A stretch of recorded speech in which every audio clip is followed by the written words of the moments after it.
La sombra en el espejo. Hay una parte de nosotros que se esconde. Una parte que no mostramos en Instagram, ni a nuestros amigos, ni siquiera a veces a nosotros mismos cuando nos miramos al espejo. Es la sombra, esa colección de miedos, inseguridades, deseos reprimidos y traumas no resueltos que todos cargamos. La psicología junguiana nos enseña que esta sombra no es intrínsecamente mala, sino que es simplemente la parte de nuestra psique que hemos negado o reprimido. Imaginemos a un artista que siempre pinta paisajes vibrantes y llenos de luz, pero en su interior, lucha contra una tristeza profunda que nunca expresa. Esa tristeza, esa melancolía, es su sombra. Si la ignora, se manifestará de otras formas, irritabilidad, ansiedad, o incluso enfermedades físicas. Pero si la reconoce, si le da un lugar en su obra, podría crear algo de una profundidad y belleza incomparables. La sombra no solo existe a nivel individual, sino también a nivel colectivo. Las sociedades también tienen sus sombras. Pensemos en los prejuicios y la discriminación. Son la manifestación de miedos e inseguridades colectivas que se proyectan en otros grupos. La historia está llena de ejemplos trágicos de lo que sucede cuando una sociedad no enfrenta su sombra. La Inquisición, el Holocausto, o los genocidios en Ruanda. Son recordatorios brutales de que cuando la sombra se ignora, puede emerger con una fuerza destructiva inimaginable. La única forma de evitar que la historia se repita es mirar de frente a esa oscuridad, reconocerla en nosotros y en la sociedad, y trabajar conscientemente para integrarla. Integrar la sombra no es un acto de rendición, sino de valentía. Requiere que seamos honestos con nosotros mismos, que nos preguntemos por qué reaccionamos de cierta manera, por qué ciertas personas nos molestan tanto. A menudo, lo que nos irrita en los demás es un reflejo de algo que no nos gusta en nosotros mismos. Este es el principio de la proyección. Por ejemplo, una persona que critica constantemente a los demás por ser irresponsables, puede estar lidiando en secreto con su propio miedo a la falta de control o a la incapacidad de tomar decisiones. Al entender esto, podemos dejar de culpar a los demás y empezar a trabajar en nosotros mismos. La sombra es también el hogar de un potencial inexplorado. Es en la oscuridad donde crecen las semillas. Pensemos en un introvertido que ha reprimido su deseo de hablar en público por miedo a ser juzgado. Al enfrentar ese miedo, al explorar esa sombra, podría descubrir una voz poderosa y única que antes no conocía. Muchos de los grandes innovadores y artistas de la historia han canalizado sus luchas internas, sus demonios, en su trabajo. Vincent van Gogh, por ejemplo, luchó contra la enfermedad mental durante toda su vida, y su obra es un testimonio de esa tormenta interior. Sin esa lucha, sin esa sombra, ¿tendríamos los cuadros que tenemos hoy? Así, el viaje hacia el autoconocimiento comienza con el reconocimiento de la sombra. No es un camino fácil, pero es el único que nos lleva a la plenitud. Es un viaje de honestidad brutal y de profunda compasión. Compasión por la persona que fuimos, por los errores que cometimos y por las partes de nosotros mismos que hemos negado. Al final, la sombra no es un monstruo que debemos derrotar, sino un compañero que debemos abrazar. Es la otra mitad de la historia, la parte que le da a la luz su significado. Sin oscuridad, no hay luz.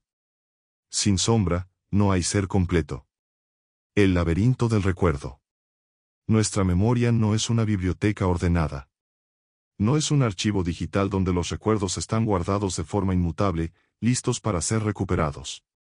Es más bien un escultor que trabaja constantemente con la arcilla de nuestras experiencias, añadiendo, quitando, y remodelando a su antojo. La psicología cognitiva ha demostrado una y otra vez que nuestros recuerdos son maleables. Están influenciados por nuestro estado de ánimo actual, nuestras expectativas, y la información que recibimos después del evento. Pensemos en un testigo de un accidente de coche. Su recuerdo del evento puede cambiar drásticamente si, después de ver la colisión, alguien le pregunta si vio el vidrio roto, incluso si no había vidrio roto en el suelo. La simple sugerencia puede implantar un recuerdo falso. Este fenómeno no es una falla, sino una característica de nuestro cerebro. Nuestra memoria es un sistema adaptativo, diseñado no solo para recordar el pasado, sino para ayudarnos a predecir el futuro. Los recuerdos no solo nos dicen lo que pasó, sino que nos ayudan a entender quiénes somos. Un recuerdo de una experiencia de éxito puede reforzar nuestra confianza, mientras que un recuerdo de un fracaso puede enseñarnos una lección valiosa. El problema surge cuando nos aferramos a recuerdos distorsionados que nos impiden crecer. Un trauma infantil, por ejemplo, puede crear un recuerdo tan poderoso que colorea cada nueva experiencia, haciendo que sea imposible para la persona vivir el presente sin la carga del pasado. La terapia, en este sentido, no es solo sobre recordar el pasado, sino sobre reescribir la narrativa que tenemos sobre él. El trabajo de la terapia EMDR, de sensibilización y reprocesamiento por movimientos oculares, para tratar el trauma se basa en la idea de que podemos reprocesar los recuerdos dolorosos para que pierdan su carga emocional. No se trata de olvidar, sino de recordar de una manera que no nos cause tanto daño. Es como si el cerebro tuviera que archivar la experiencia de una forma más funcional. Pensemos en la historia de una persona que fue ridiculizada en la escuela. Años después, cada vez que tiene que hablar en público, la voz de un recuerdo distante le susurra que es un tonto. La terapia puede ayudar a esa persona a entender que ese recuerdo no define su valor, y que el pasado no es el presente. El fenómeno de la memoria colectiva es aún más fascinante. ¿Cómo una nación recuerda un evento histórico? Los recuerdos colectivos a menudo están construidos sobre mitos y narrativas que sirven a un propósito social o político. Pensemos en cómo diferentes países recuerdan la Segunda Guerra Mundial. Para algunos, es una historia de heroísmo y resistencia. Para otros, es una historia de derrota y humillación. Estas narrativas moldean la identidad nacional y pueden ser increíblemente difíciles de cambiar. El problema no es que sean falsas, sino que son versiones simplificadas y a menudo sesgadas de la realidad. El gran secreto del recuerdo es que no es solo sobre el pasado, es sobre el presente y el futuro. El recuerdo nos dice quiénes somos. Nos da una base para nuestra identidad. El trabajo es aprender a manejar este laberinto de forma consciente. A reconocer que hay partes de nuestra historia que son ficciones que nos contamos a nosotros mismos, y que tenemos el poder de cambiar esa narrativa. La próxima vez que te encuentres atrapado en un recuerdo doloroso, pregúntate, ¿qué historia me estoy contando sobre esto? ¿Hay otra forma de ver esta experiencia? Y más importante aún, ¿qué quiero que mi memoria me enseñe sobre mi futuro, no solo sobre mi pasado? La jaula de oro de la adicción. La adicción es un tema que la mayoría de la gente entiende mal. Se ve como una debilidad moral, una falta de fuerza de voluntad.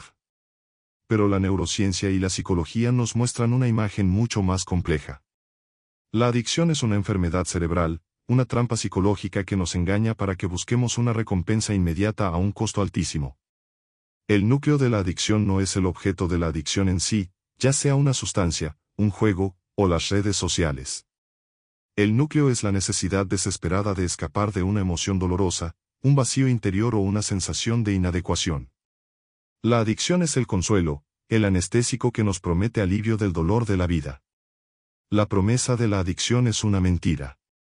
Al principio, la sustancia o la actividad nos da un subidón de dopamina, el neurotransmisor del placer y la recompensa. Pero con el tiempo, el cerebro se adapta.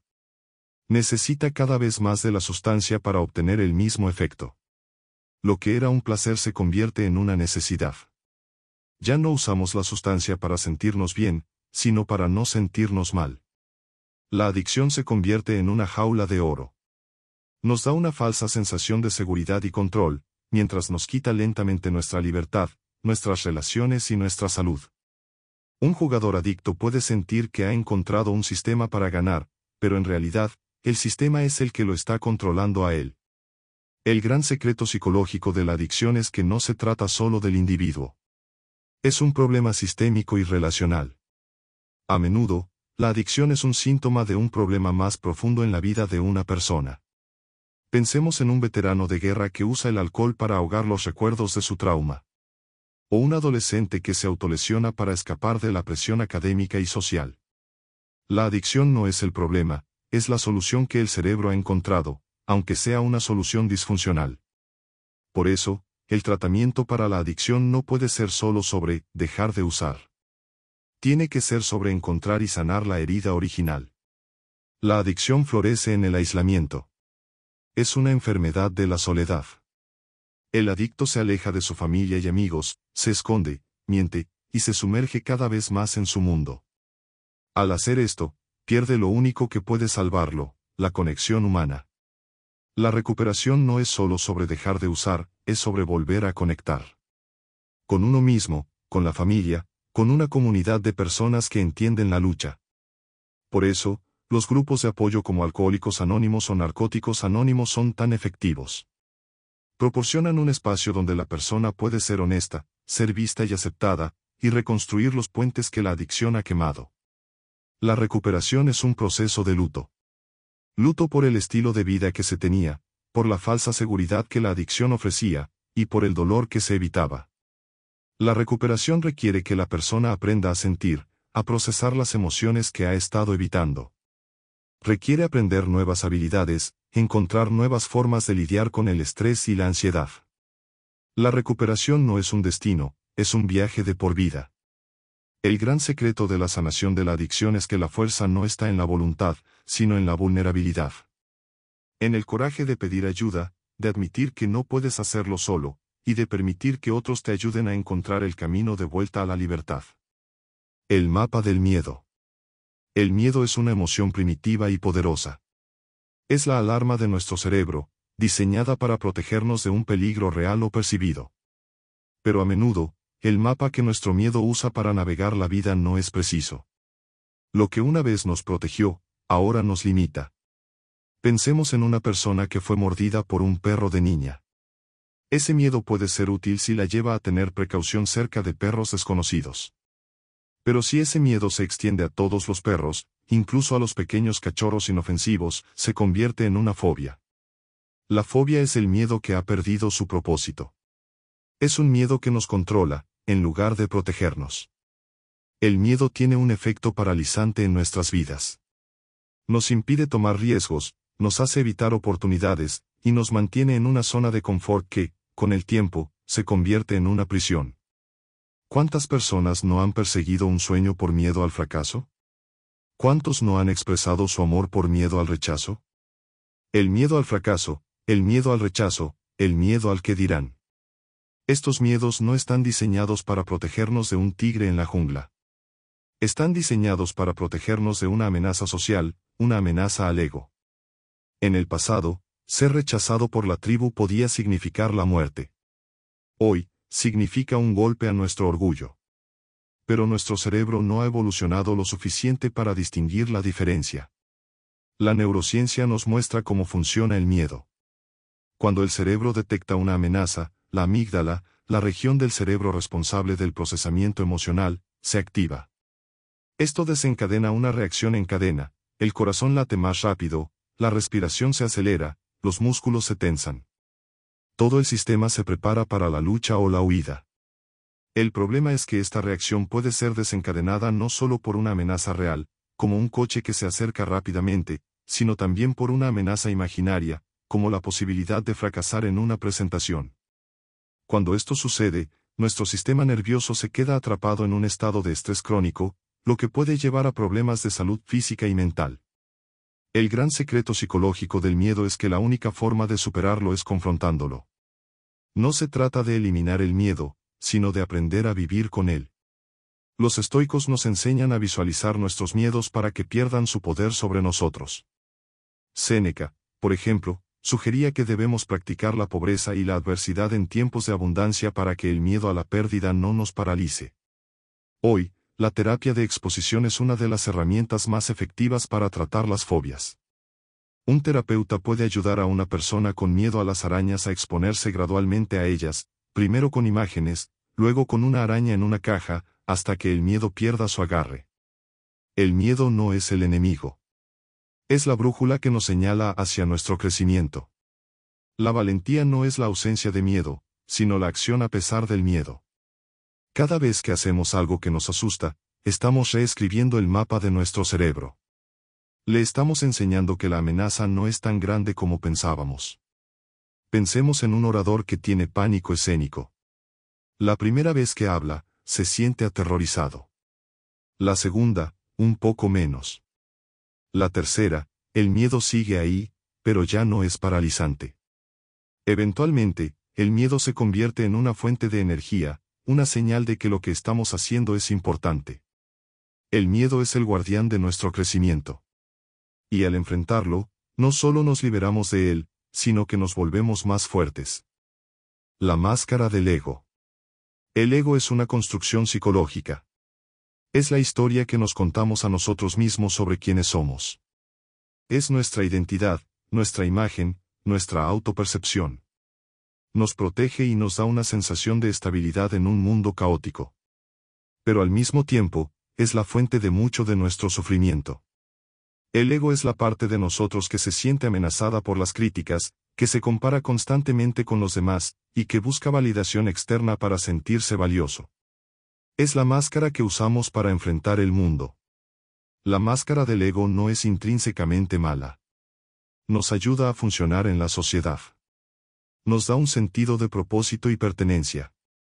El problema surge cuando nos identificamos tanto con la máscara que olvidamos quiénes somos debajo de ella. Pensemos en un atleta que se define a sí mismo solo por sus logros deportivos. Cuando su carrera termina, su ego se desmorona. Se siente perdido, sin propósito, porque su identidad estaba atada a algo que es fugaz. Esto es lo que se conoce como una crisis de identidad. El ego, al ser frágil, nos hace vivir con miedo constante a la crítica y el fracaso, porque un fracaso no es solo un resultado, sino una amenaza a nuestra identidad. El ego nos hace vivir en una prisión de comparación. Siempre estamos midiendo nuestro valor contra el de los demás. Comparamos nuestro éxito, nuestra riqueza, nuestra apariencia, nuestra felicidad. Esta comparación constante es la fuente de la envidia y la insatisfacción. No importa cuánto tengamos, siempre habrá alguien que tiene más. Como decía el filósofo Epicteto, la felicidad no se encuentra en tener más, sino en desear menos. Pero el ego, con su sed insaciable de validación, nos empuja a desear más y más. Y en el proceso, perdemos la capacidad de disfrutar lo que ya tenemos. El gran secreto del ego es que su poder es una ilusión. La máscara solo es poderosa porque le damos poder. El camino hacia la libertad psicológica no es la aniquilación del ego, sino el distanciamiento de él. No se trata de deshacerse de la máscara, sino de entender que solo es una máscara. Pensemos en la meditación mindfulness, que nos enseña a observar nuestros pensamientos y emociones sin identificarnos con ellos. La meditación nos ayuda a ver que no somos nuestros pensamientos, ni nuestras emociones, ni la historia que nos contamos. Somos el observador de esa historia. Y al hacer esto, el ego pierde su agarre. Liberarse de la tiranía del ego es un proceso de humildad. Es reconocer que no somos el centro del universo. Es entender que el fracaso no nos define, que la crítica no nos destruye, y que nuestra valía no está atada a nuestra riqueza o a nuestra popularidad. Es el acto de vivir con autenticidad, de ser fiel a uno mismo, incluso cuando no es popular. Pensemos en un artista que deja de pintar para el mercado y comienza a pintar lo que realmente siente. El mercado puede no recompensarlo, pero el artista encuentra una satisfacción más profunda y duradera. La verdadera fuerza no está en el tamaño de nuestro ego, sino en la capacidad de dejarlo ir. El vínculo invisible. Nuestra primera experiencia de conexión con el mundo es a través de nuestros padres o cuidadores. Esta experiencia, la teoría del apego nos dice, moldea nuestra vida adulta.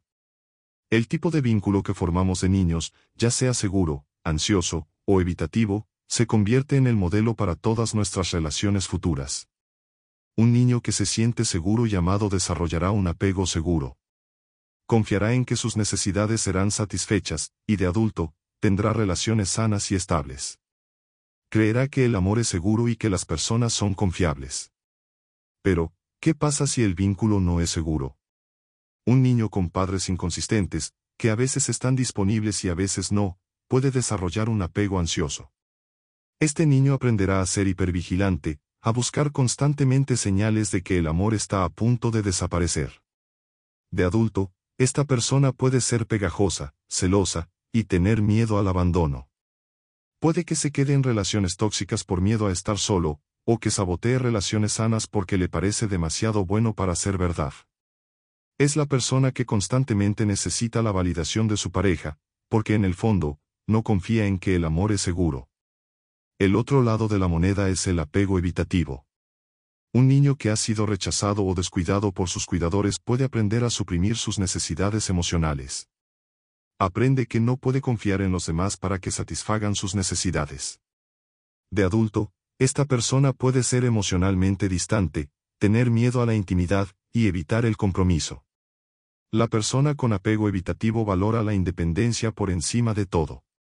Puede tener miedo a la vulnerabilidad, porque en su pasado, la vulnerabilidad fue castigada.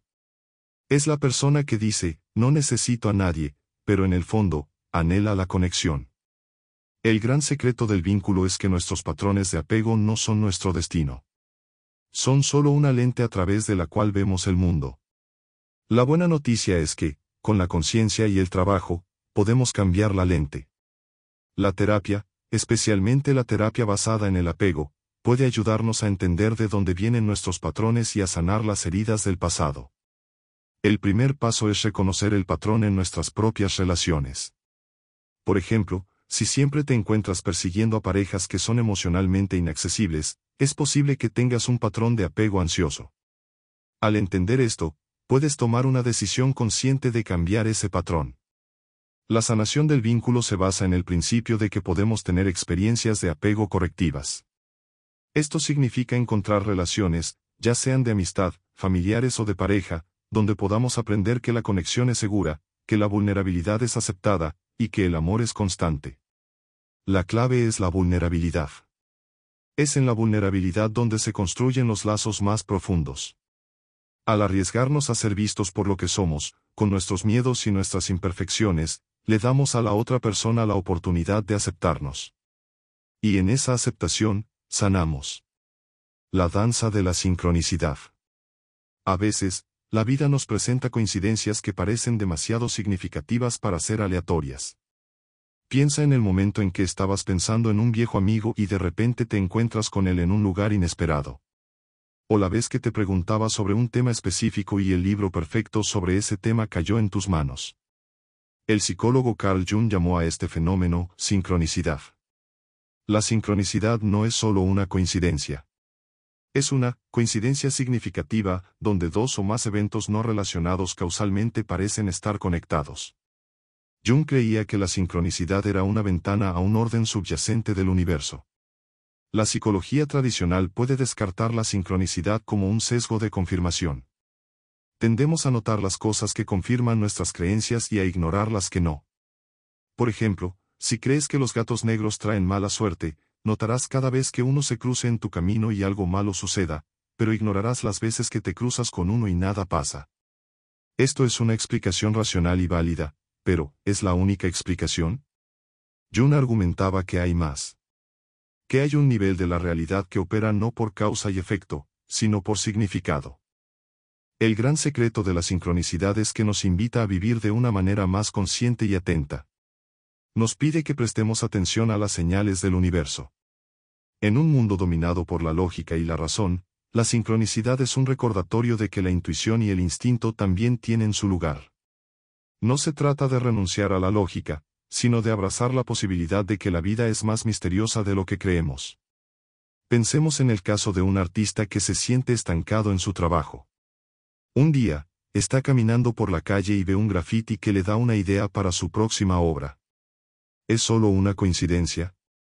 ¿O es la intuición del artista, al estar abierto a nuevas ideas, la que le permitió ver el grafiti como una señal? La sincronicidad no es una guía mágica, sino un espejo de nuestro propio inconsciente.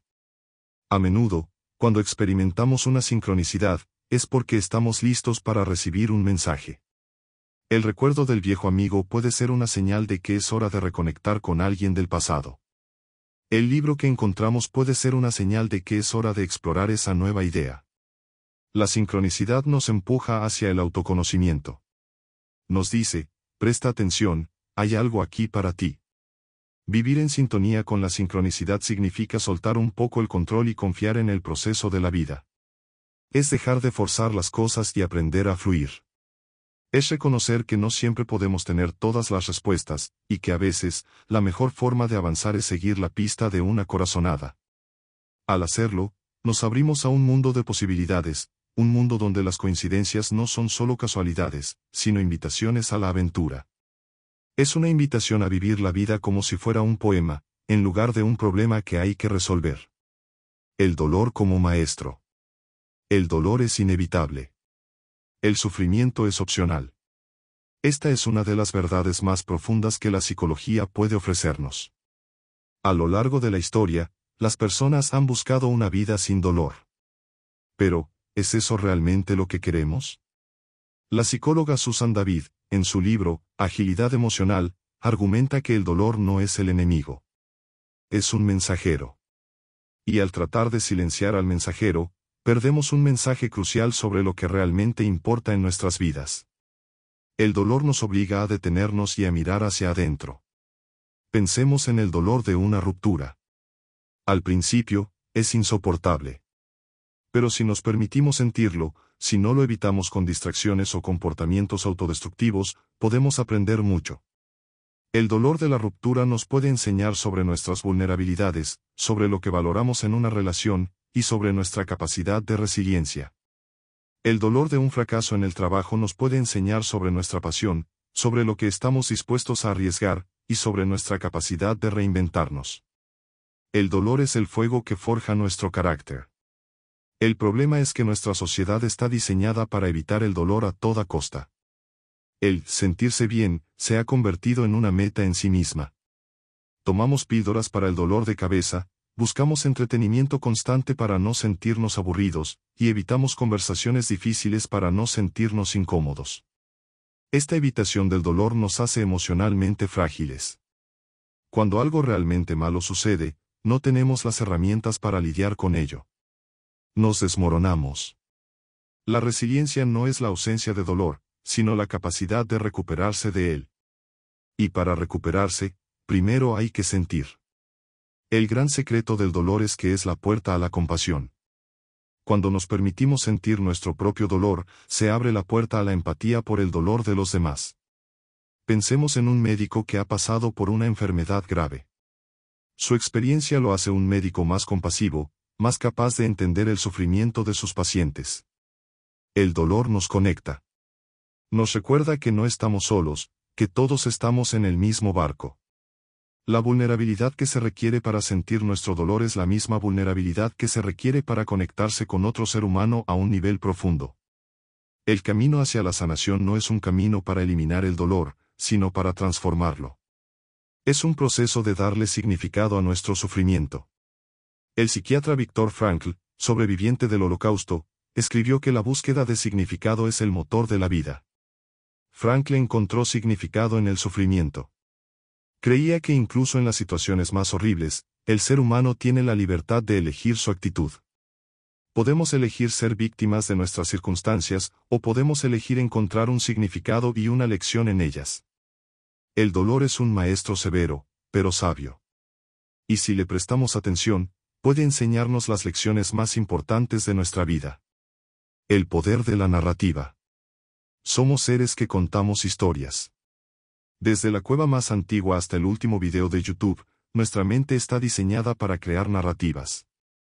Nos contamos historias para darle sentido al mundo, a nuestra vida, a quienes somos. La historia que te cuentas sobre ti mismo no es solo un conjunto de hechos, es una ficción poderosa que moldea tu realidad.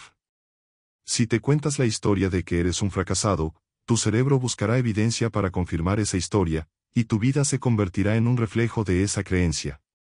Si te cuentas la historia de que eres un guerrero que supera los obstáculos, tu cerebro buscará evidencia de tu fuerza, y tu vida se convertirá en una manifestación de esa creencia. La psicología narrativa nos enseña que el cambio no ocurre solo al cambiar nuestros comportamientos, sino al cambiar la historia que nos contamos. Pensemos en una persona que ha sufrido una trauma. A menudo, la narrativa que se cuenta es que es una víctima indefensa. Esta historia, aunque comprensible, la mantiene atrapada en el pasado. El trabajo de la terapia narrativa es ayudar a la persona a reescribir su historia. No se trata de negar el trauma, sino de encontrar otros capítulos en la historia, capítulos de resiliencia, de fortaleza, de supervivencia. Es ayudar a la persona a ver que el trauma es solo un capítulo, no toda la historia. El gran secreto de la narrativa es que no es solo sobre el pasado, es sobre el futuro. La historia que te cuentas sobre tu futuro tiene un poder inmenso. Pensemos en el efecto placebo. Cuando una persona cree que una pastilla curará su enfermedad, su cerebro activa mecanismos de sanación. La creencia en la historia de la curación hace que la curación sea posible. De la misma manera, la historia que te cuentas sobre tu futuro puede hacer que ese futuro se haga realidad. Si te cuentas la historia de que nunca encontrarás el amor, tu cerebro buscará evidencia para confirmar esa historia, y tus acciones reflejarán esa creencia. Te harás menos disponible emocionalmente, y por lo tanto, la historia se cumplirá. La terapia narrativa es una forma de liberar a las personas de las historias limitantes que han heredado o que se han contado a sí mismas. A menudo, estas historias provienen de la familia, de la sociedad, o de traumas pasados.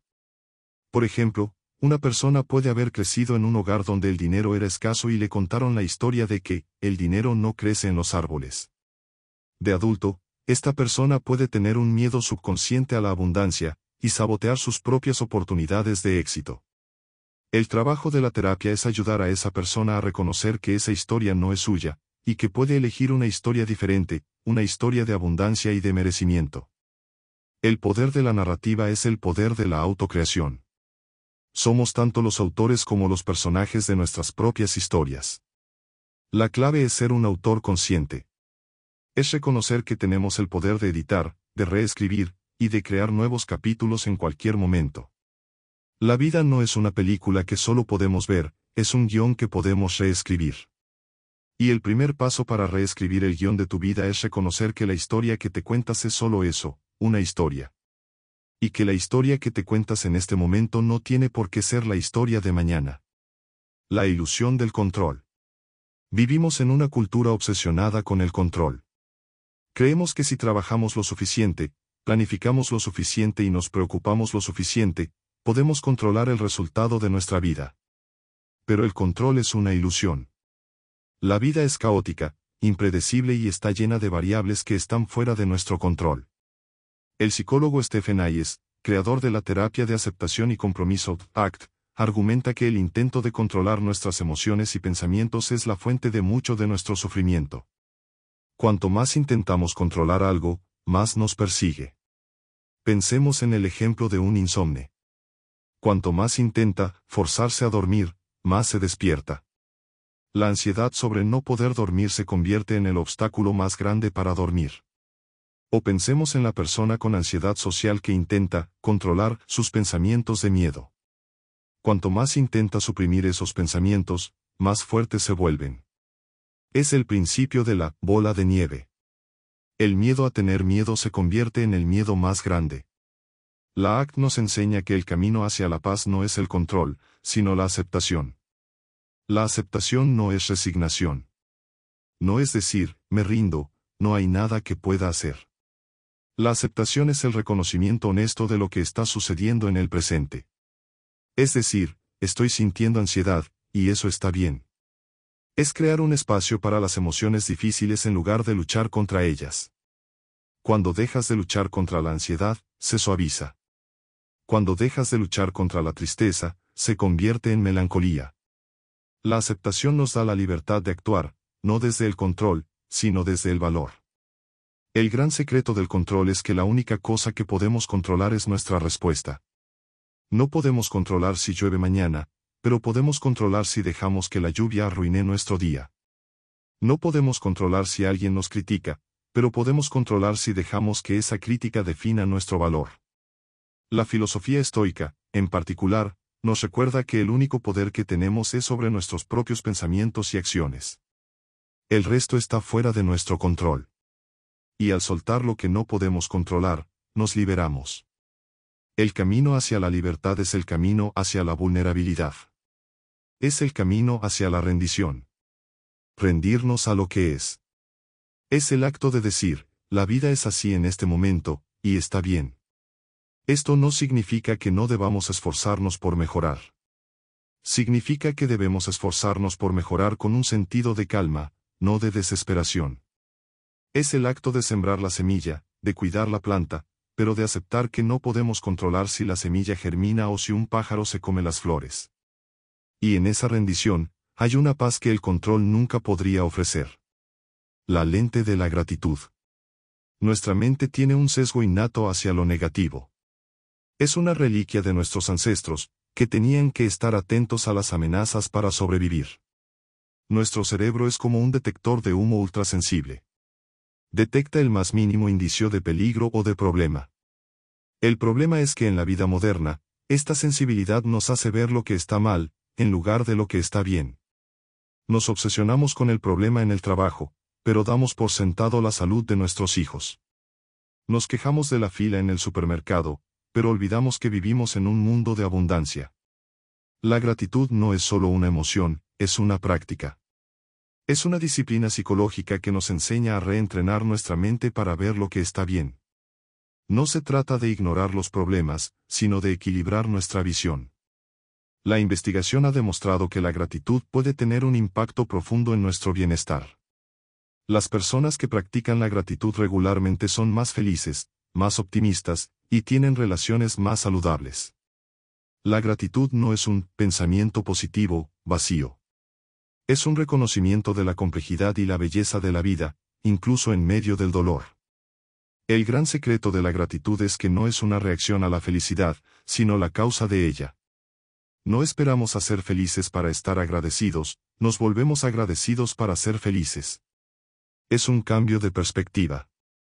Pensemos en una persona que perdió su trabajo. La narrativa común sería el resentimiento y la amargura. Pero si esa persona practica la gratitud, puede ver la situación desde otra perspectiva.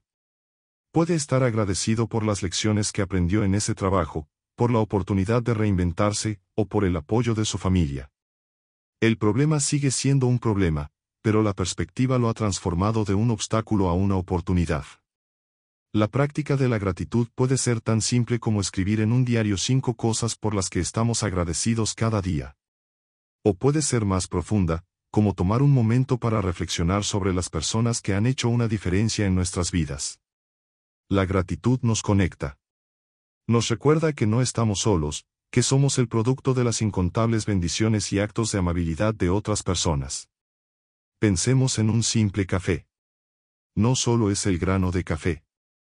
Es el agricultor que lo plantó, el camionero que lo transportó, la persona que lo sirvió.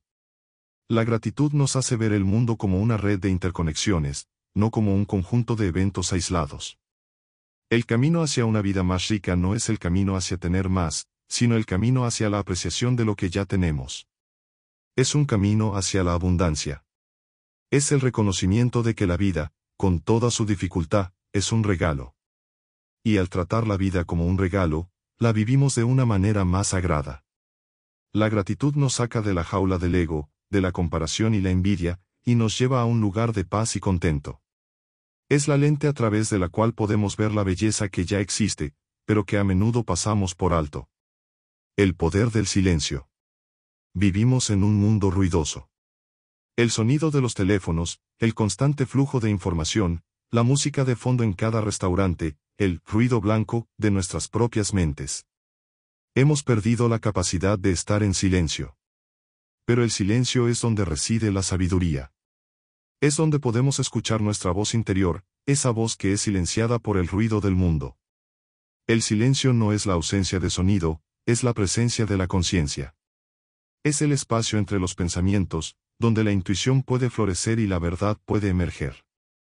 La meditación es la práctica de sentarse en silencio. No se trata de no pensar, algo imposible para el cerebro humano. Se trata de observar los pensamientos sin juzgarlos. Es como estar sentado en la orilla de un río y ver cómo las hojas flotan.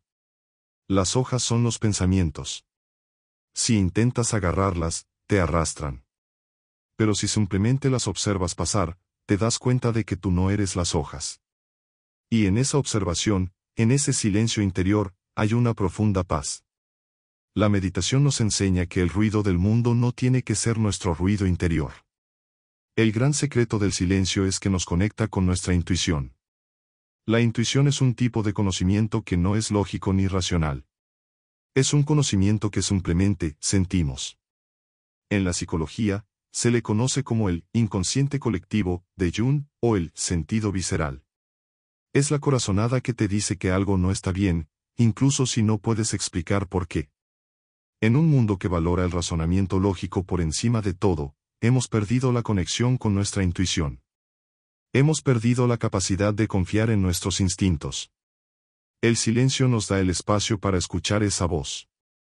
Pensemos en un líder que está tratando de tomar una decisión importante.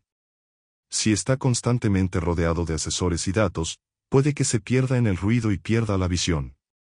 Pero si toma un momento para sentarse en silencio, para reflexionar, para escuchar su voz interior, puede que encuentre la respuesta que no se encuentra en las hojas de cálculo. Los grandes líderes, los grandes artistas, los grandes científicos, a menudo hablan de la importancia de la soledad y el silencio para la creatividad y la innovación. El silencio nos enseña que no necesitamos estar haciendo algo para ser valiosos. Nos enseña que el descanso no es un lujo, sino una necesidad. Nos enseña que no necesitamos llenar cada segundo de nuestra vida con actividad o entretenimiento. El silencio es la base sobre la que se construye una vida de significado.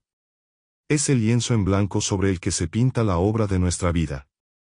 Al hacer un espacio para el silencio, hacemos un espacio para la verdad, para la intuición y para la paz. Es un recordatorio de que a veces, lo más importante que podemos hacer es no hacer nada. El espejo de las proyecciones. Lo que vemos en los demás, a menudo es un reflejo de nosotros mismos.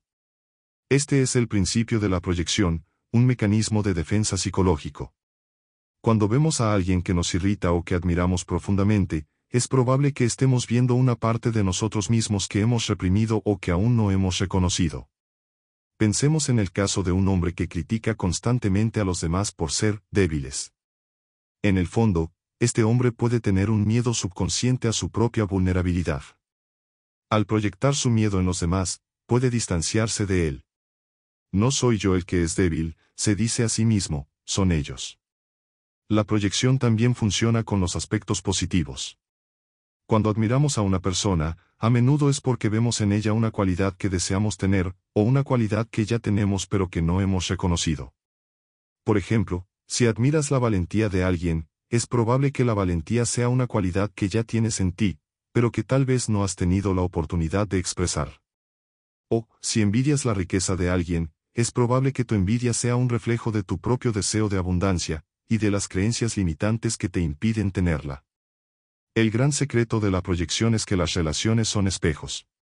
Las personas en nuestras vidas, especialmente las que nos irritan o nos fascinan, nos están dando información invaluable sobre nosotros mismos.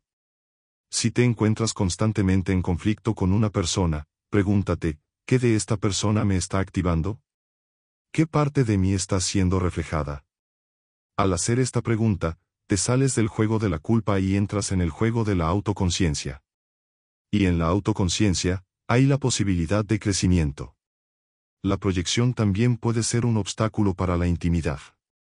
Cuando proyectamos en los demás, no los vemos por quienes son, los vemos a través del lente de nuestras propias heridas y fantasmas. Pensemos en el caso de una mujer que fue traicionada en el pasado. En cada nueva relación, puede proyectar su miedo a ser traicionada en su pareja. Puede interpretar una llamada no contestada como un signo de engaño, o una conversación inocente como un coqueteo. Su pareja no está siendo infiel, pero ella está viviendo en una realidad de su propia creación. El camino hacia la intimidad real es el camino hacia la autoconciencia. Es el camino hacia dejar de proyectar y empezar a ver a la gente por quienes son. Es el acto de tomar responsabilidad por nuestras propias emociones y reacciones. Es decir, tengo miedo a ser herido, y estoy trabajando en eso. En lugar de, tú me haces sentir miedo. El mundo es un gran espejo. Y si no te gusta lo que ves, no cambies el espejo. Cámbiate a ti mismo. La fragilidad de la identidad. Nuestra identidad no es un objeto sólido. Es una construcción, un conjunto de historias, roles, y creencias que usamos para darle sentido a quienes somos. A lo largo de nuestra vida, nuestra identidad cambia. De niño, nuestra identidad está atada a nuestra familia. De adolescente, está atada a nuestros amigos. De adulto, está atada a nuestro trabajo, a nuestra pareja, a nuestros logros. Pero, ¿qué pasa cuando esos roles desaparecen? ¿Qué pasa cuando nos jubilamos, nos divorciamos, o perdemos un trabajo que nos definía? Una crisis de identidad es una oportunidad, no una tragedia. Es el momento en que la vieja identidad se desmorona para dar paso a una nueva. Es el momento en que nos vemos obligados a preguntarnos, ¿quién soy yo si no soy mi trabajo? ¿Quién soy yo si no soy la pareja de alguien? Y en esa pregunta, hay una profunda libertad. Es la oportunidad de crear una identidad que no esté basada en lo que hacemos, sino en quiénes somos. El gran secreto de la identidad es que las etiquetas que usamos para definirnos son limitantes. Pensemos en la persona que dice, soy un introvertido. Aunque esta etiqueta puede ser útil, también puede ser una jaula. Puede que se niegue a sí mismo la oportunidad de hablar en público, o de socializar, porque eso no es lo que hacen los introvertidos. La etiqueta se convierte en un destino. El psicólogo humanista Carl Rollers creía que el camino hacia la salud mental era el camino hacia la persona plenamente funcional, una persona que está abierta a la experiencia, que confía en sus propios juicios y que vive con autenticidad. La autenticidad no es encontrar quién eres, sino crear quién quieres ser. Es un proceso de autodescubrimiento y de autocreación. Es el acto de soltar las expectativas de los demás, de soltar las historias que nos han contado, y de ser honestos con nosotros mismos sobre lo que valoramos. Pensemos en un abogado que se siente infeliz en su trabajo. Durante años, ha creído que su identidad es la de un abogado exitoso. Pero en el fondo, su corazón anhela ser un artista. La autenticidad es el acto de escuchar esa voz interior, y de tener el valor de seguirla. El camino hacia la autenticidad es un camino de vulnerabilidad. Es el acto de mostrarle al mundo nuestras imperfecciones, nuestras luchas, y nuestras verdades. La vulnerabilidad es aterradora. Es el miedo a ser juzgados. Pero es también la única forma de conexión real. Al ser vulnerables, le damos a los demás el permiso para ser vulnerables. La vulnerabilidad es el lenguaje del alma. Es un recordatorio de que somos humanos. El laberinto de la procrastinación. La procrastinación no es un problema de gestión del tiempo. Es un problema de gestión emocional. No procrastinamos porque somos perezosos. Procrastinamos porque estamos tratando de evitar una emoción dolorosa, el miedo al fracaso, el miedo a la crítica, la ansiedad de no saber por dónde empezar, o el simple aburrimiento. La procrastinación es un mecanismo de defensa que nos protege de la incomodidad de la tarea. Al posponer la tarea, evitamos el dolor de hacerla. Pero, por supuesto, el alivio es solo temporal. La incomodidad no desaparece, se convierte en ansiedad, vergüenza y culpa. El gran secreto de la procrastinación es que es un ciclo de autosabotaje. Nos prometemos que haremos algo, no lo hacemos, nos sentimos mal con nosotros mismos, y el sentimiento de sentirnos mal nos hace procrastinar aún más. Es una espiral descendente. Pensemos en un estudiante que tiene que escribir un ensayo.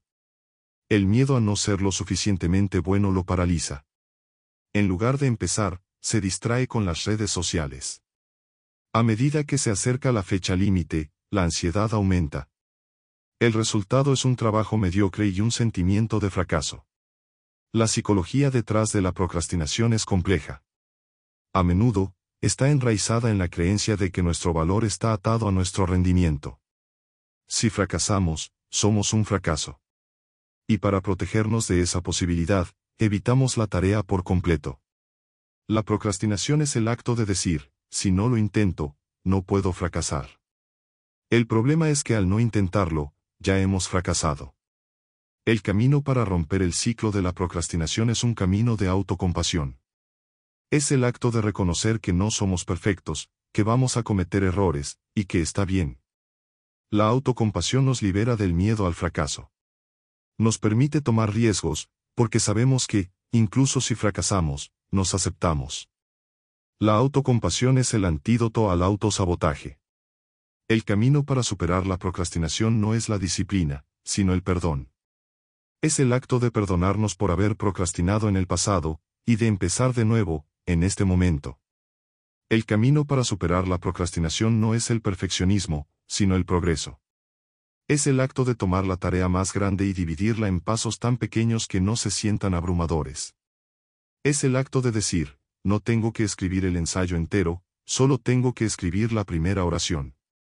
Y al hacer eso, se rompe el hechizo del miedo. La danza de la interdependencia. El concepto de ser un individuo es una ilusión.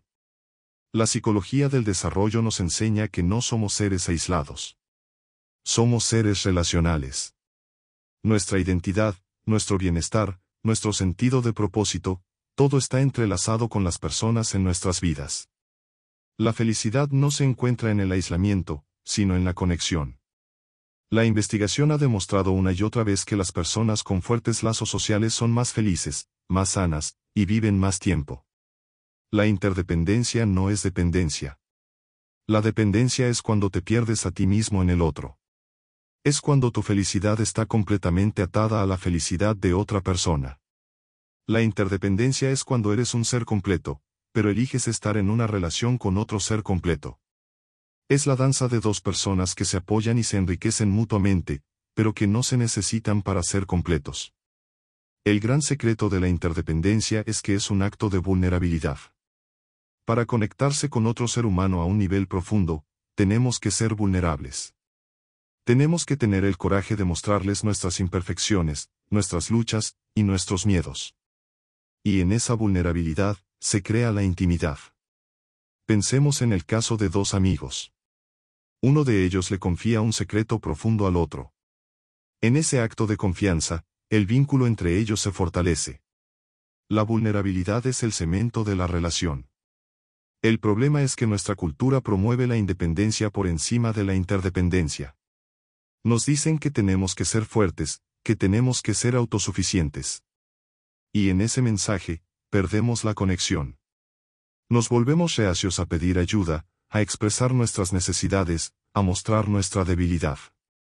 Nos volvemos una isla. Pero las islas no tienen la riqueza de los continentes. El camino hacia la conexión no es un camino hacia la perfección. Es un camino hacia la aceptación de nuestra propia imperfección y de la imperfección de los demás. Es el acto de decir, no soy perfecto, y tú tampoco. Y eso está bien.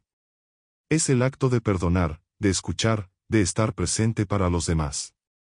Es el acto de reconocer que, en un mundo que a menudo se siente solo, lo único que tenemos es a los demás. El vínculo con la naturaleza. Nuestros antepasados vivían en una relación simbiótica con la naturaleza. No era un lugar para visitar, era nuestro hogar.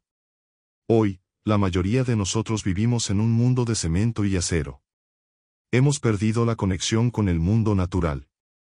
Pero la psicología ambiental nos dice que esta desconexión tiene un costo.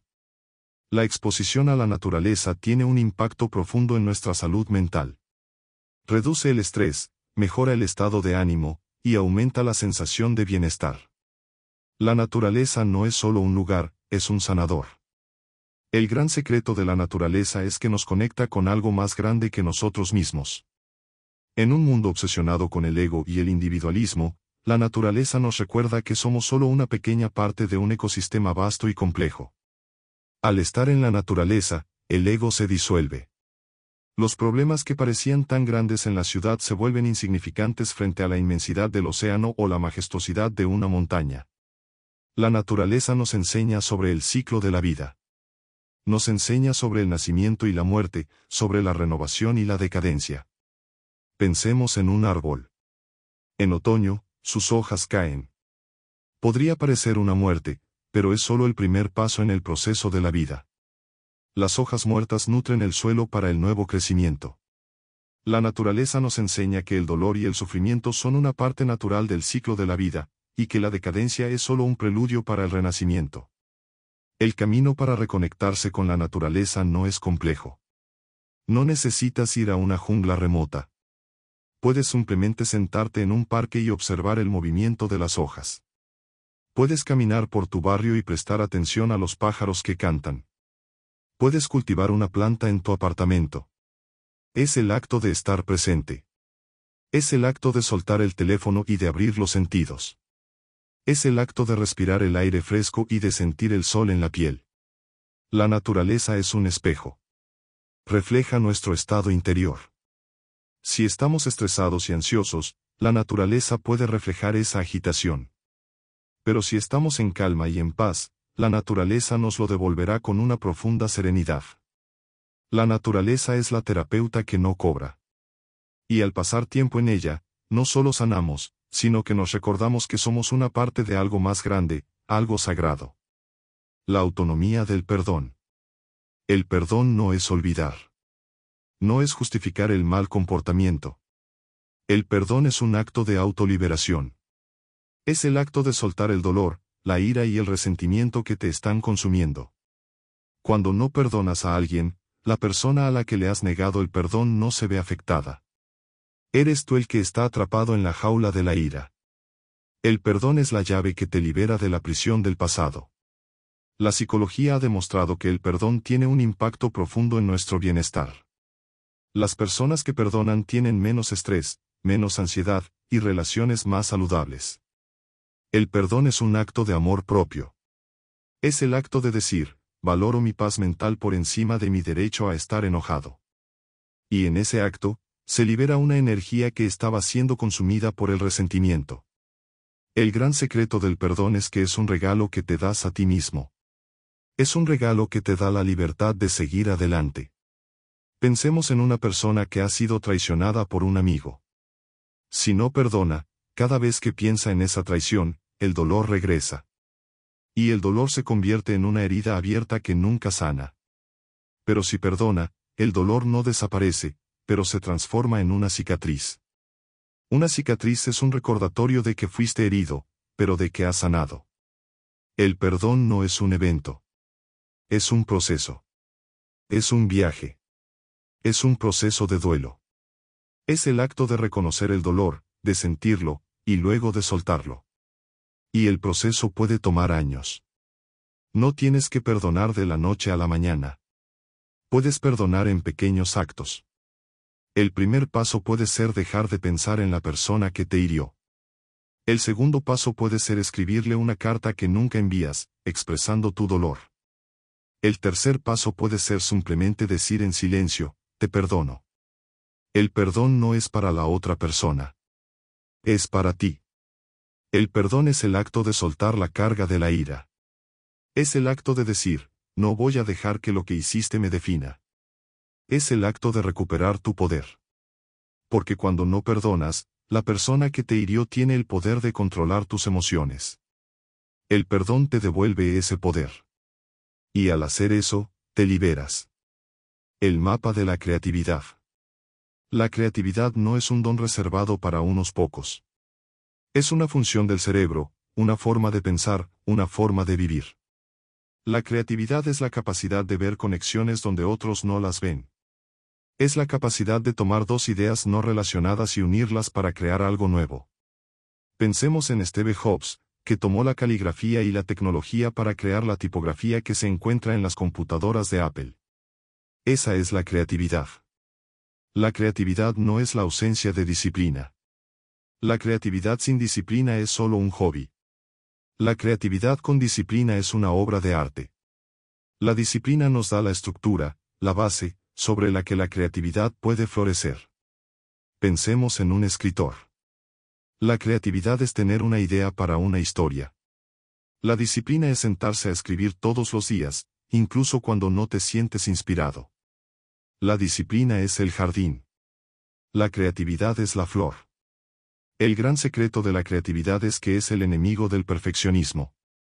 El perfeccionismo te paraliza. Te hace tener miedo a cometer errores. Pero la creatividad es un proceso de cometer errores. Es el acto de experimentar, de fallar, de volver a intentarlo. El perfeccionismo es el juez que te dice que tu trabajo no es lo suficientemente bueno. La creatividad es el niño que juega y no se preocupa por el resultado. El camino para desbloquear la creatividad es el camino para desbloquear tu niño interior. Es el acto de jugar. De dibujar sin pensar. De bailar sin coreografía. De escribir sin un plan. La creatividad no se encuentra en el esfuerzo, sino en la entrega. Es el acto de soltar el control y dejar que la intuición te guíe. Es el acto de confiar en que algo nuevo y hermoso quiere emerger. La creatividad no es solo sobre arte y música. La creatividad es la forma en que resolvemos problemas, la forma en que nos reinventamos, la forma en que navegamos la vida. La creatividad es la forma en que creamos significado en un mundo que a menudo carece de él. Y al vivir una vida creativa, no solo hacemos algo, sino que nos convertimos en algo. La sabiduría del límite. El límite no es una pared. Es un mapa. El límite nos dice dónde estamos, qué es nuestro y qué no. Sin límites, nos perdemos. Nos volvemos vulnerables a la manipulación, a la explotación y al agotamiento. El límite es el acto de decir, hasta aquí llego, y no más. Es el acto de honrar nuestras necesidades y nuestro valor. El gran secreto del límite es que no es una forma de alejar a la gente, sino de mantenerla cerca. Cuando no tenemos límites, las relaciones se vuelven tóxicas. El resentimiento se acumula. La intimidad se desvanece. Pensemos en el caso de una persona que siempre dice que sí, incluso cuando quiere decir que no. Al decir que sí, se siente resentida. Y el resentimiento se manifiesta en la relación de formas sutiles: pasividad-agresividad, crítica, o distancia emocional. El límite es un acto de amor propio. Es el acto de decir, soy lo suficientemente importante como para proteger mi tiempo, mi energía y mi paz. Y cuando te amas lo suficiente como para poner límites, le das a los demás el permiso para hacer lo mismo. El límite no es un acto de egoísmo. Es un acto de respeto. Respeto por ti y respeto por la otra persona. El camino para poner límites es el camino hacia la vulnerabilidad. Es el acto de tener una conversación difícil. Es el acto de decir, no puedo hacer eso, y estoy sintiendo un poco de miedo de decírtelo. La conversación puede ser incómoda. La otra persona puede reaccionar con ira. Pero el dolor de la conversación es mucho menor que el dolor del resentimiento. El límite no es una cosa que se hace una vez. Es un músculo que se entrena. Es un acto de conciencia. El límite nos enseña que no somos responsables de la felicidad de los demás. Somos responsables de nuestra propia felicidad. Y al tomar esa responsabilidad, nos liberamos. El espejo de la autocompasión. La autocompasión es uno de los conceptos más radicalmente transformadores de la psicología moderna. La autocompasión no es autoindulgencia. No es decir, está bien, lo hice mal, así que me voy a comer una pizza entera y ver Netflix. La autocompasión es tratarte a ti mismo con la misma amabilidad y comprensión que le darías a un buen amigo. Es el reconocimiento de que la imperfección es parte de la experiencia humana. Es el acto de decir, cometí un error, y estoy sufriendo. Y eso está bien. La autocompasión es el antídoto a la vergüenza. La vergüenza es la creencia de que hay algo inherentemente malo en nosotros. Es el pensamiento de, soy un fracaso. La autocompasión es la respuesta a esa vergüenza. Es el pensamiento de, hice un error, pero eso no me hace un fracaso. La autocompasión nos libera de la tiranía del perfeccionismo y nos permite tomar riesgos. El gran secreto de la autocompasión es que nos conecta con nuestra humanidad. Cuando somos duros con nosotros mismos, nos sentimos aislados. Creemos que somos los únicos que cometemos errores. Pero la autocompasión nos recuerda que el sufrimiento y el fracaso son una parte universal de la vida. Nos recuerda que no estamos solos. Es el acto de decir, cometí un error, y todos los humanos cometen errores. No hay nada malo en mí. El camino para practicar la autocompasión es el camino para cambiar la narrativa. Es el camino para dejar de hablarte a ti mismo como tu peor enemigo. Es el acto de tener una conversación con tu yo interior, como si estuvieras hablando con un niño pequeño. Pensemos en el caso de una persona que fracasó en una entrevista. La narrativa común sería, soy un tonto, nunca encontraré un trabajo. La narrativa de la autocompasión es, estoy sintiendo el dolor del fracaso, y eso está bien. Esta es una experiencia difícil, y es normal sentirme así. ¿Qué puedo aprender de esto? La autocompasión es la base sobre la que se construye una vida de resiliencia. No podemos ser resilientes si nos odiamos a nosotros mismos por cada fracaso. La autocompasión nos da el coraje para levantarnos y volver a intentarlo, porque no tenemos que tener miedo a la caída. Porque sabemos que, incluso si caemos, nos levantaremos y nos daremos un abrazo. La sabiduría de la vulnerabilidad. La vulnerabilidad es uno de los conceptos más malentendidos. Se confunde con la debilidad. Pero la vulnerabilidad no es debilidad, es la esencia del coraje. La vulnerabilidad es el acto de mostrarle al mundo tu yo más auténtico, incluso si tienes miedo de ser juzgado. Es el acto de decir, esto es lo que soy, y esto es lo que siento.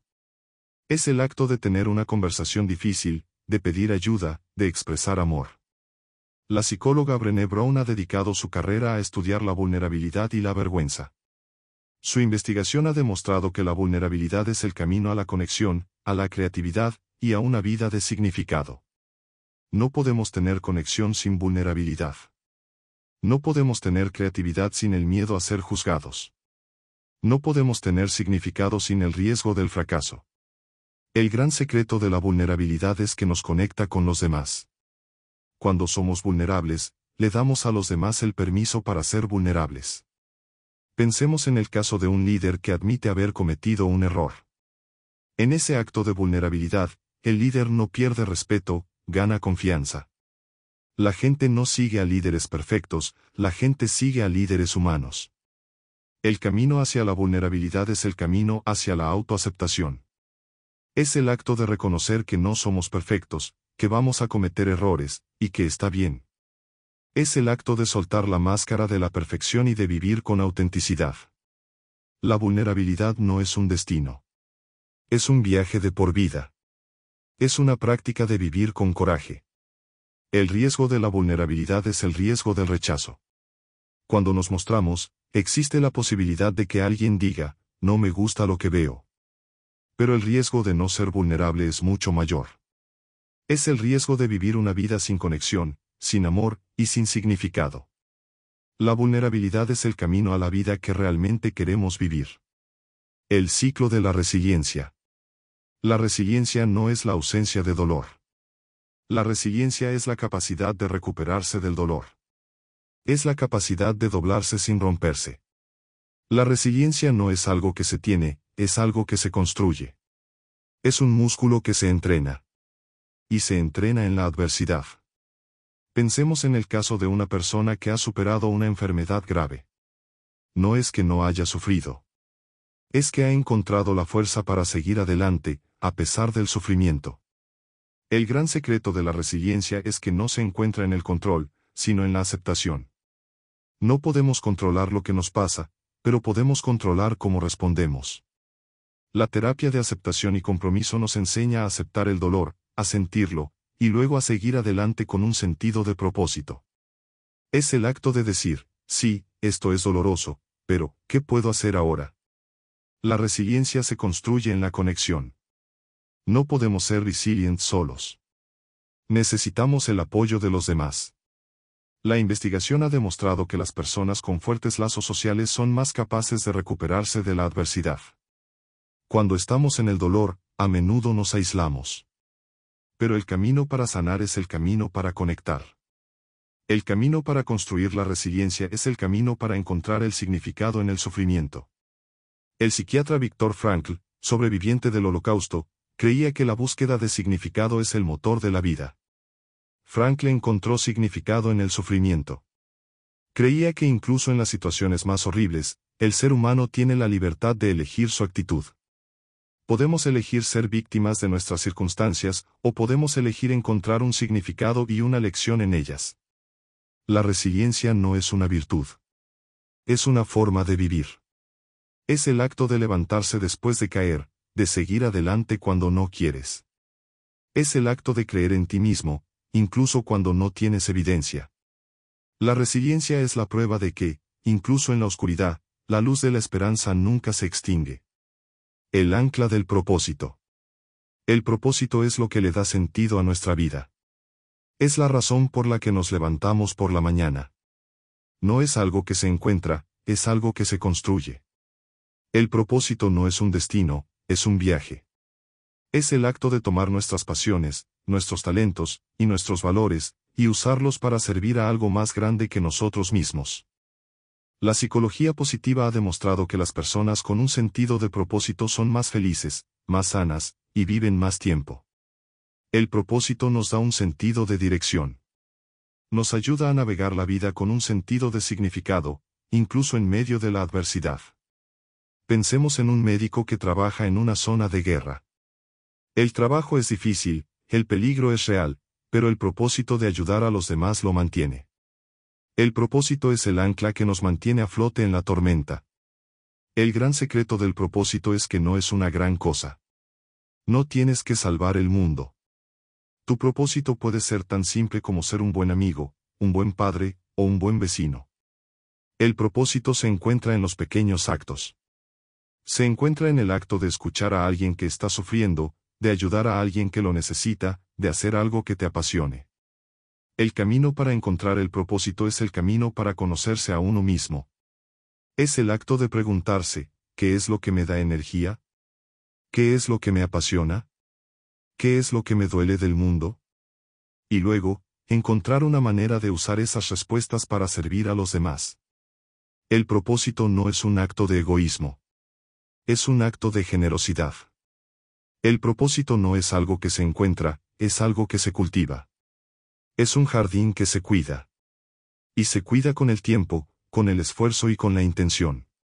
Y al cultivar un propósito, no solo le damos sentido a nuestra vida, sino que le damos sentido al mundo. El propósito es la razón por la que estamos aquí. El eco de la infancia. Nuestra infancia es el mapa que usamos para navegar la vida adulta. Los traumas no resueltos, las heridas del abandono, las inseguridades, todo se manifiesta en nuestra vida adulta de formas sutiles y no tan sutiles. Pensemos en el caso de una persona que fue ridiculizada por sus padres. De adulto, esta persona puede tener un miedo subconsciente a la crítica, y evitará tomar riesgos o expresarse por miedo a ser juzgado. El pasado no desaparece, se convierte en el eco que resuena en nuestra vida. El gran secreto de la infancia es que no es nuestro destino. No podemos cambiar lo que nos pasó, pero podemos cambiar la forma en que lo interpretamos. El camino para sanar las heridas de la infancia es el camino para reparentarse a uno mismo. Es el acto de darle a nuestro niño interior el amor, la validación y la seguridad que no recibió. Es el acto de reconocer que no éramos lo suficientemente malos, no éramos lo suficientemente buenos, no éramos lo suficientemente, lo que sea. Y en ese reconocimiento, hay una profunda compasión. El camino para sanar la infancia es el camino para dejar de culpar a los demás. A menudo, usamos nuestra infancia como una excusa. Soy así porque mis padres me hicieron esto. Y aunque es cierto que nuestras experiencias de la infancia nos han moldeado, la culpa nos mantiene atrapados en el pasado. El camino para sanar es el camino para tomar responsabilidad. No por lo que nos pasó, sino por cómo elegimos vivir el resto de nuestra vida. El camino para sanar la infancia es el camino para encontrar el perdón. Perdón a nuestros padres, a nuestros cuidadores, y a nosotros mismos. El perdón no es para ellos, es para nosotros. Es el acto de soltar el pasado para poder vivir en el presente. Es el acto de decir, lo que pasó me duele, pero no me define. Y voy a sanar. El eco de la infancia no es una carga que tenemos que llevar por el resto de nuestra vida. Es un mapa que podemos usar para entender nuestro pasado, para vivir en el presente y para crear un futuro diferente. El pasado es una historia. Y tenemos el poder de reescribir esa historia. El sentido de la muerte. La muerte es el gran tabú.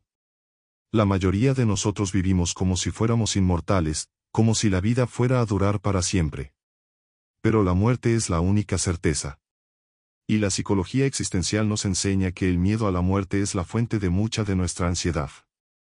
Pero al enfrentar la muerte, al vivir con la conciencia de nuestra propia mortalidad, podemos vivir una vida más plena y más significativa. El gran secreto de la muerte es que es el gran motivador. Es el reloj que nos recuerda que no tenemos tiempo que perder. Es la llamada a la acción. Pensemos en una persona que ha recibido un diagnóstico terminal. A menudo, esta persona comienza a vivir de una manera más auténtica, más valiente, y más significativa. Las pequeñas cosas se vuelven más importantes. Las relaciones se vuelven más profundas. Los sueños que habían pospuesto, se persiguen. La muerte nos da una perspectiva. Nos recuerda que lo único que importa es lo que hacemos con el tiempo que tenemos. El camino para vivir con la conciencia de la muerte es el camino para vivir con autenticidad. Es el acto de soltar las expectativas de los demás, de soltar las historias que nos han contado, y de ser honestos con nosotros mismos sobre lo que valoramos. La muerte nos libera de la jaula del ego y nos empuja hacia una vida de significado. Es el acto de preguntarse, si hoy fuera el último día de mi vida, ¿me arrepentiría de algo? El miedo a la muerte no es algo que se supera, es algo que se abraza. Es el acto de reconocer nuestra propia fragilidad, nuestra propia vulnerabilidad, y en esa vulnerabilidad hay una profunda paz. La muerte no es el final de la vida. Es lo que le da a la vida su significado. Es el gran maestro que nos enseña a amar más, a vivir más, y a ser más.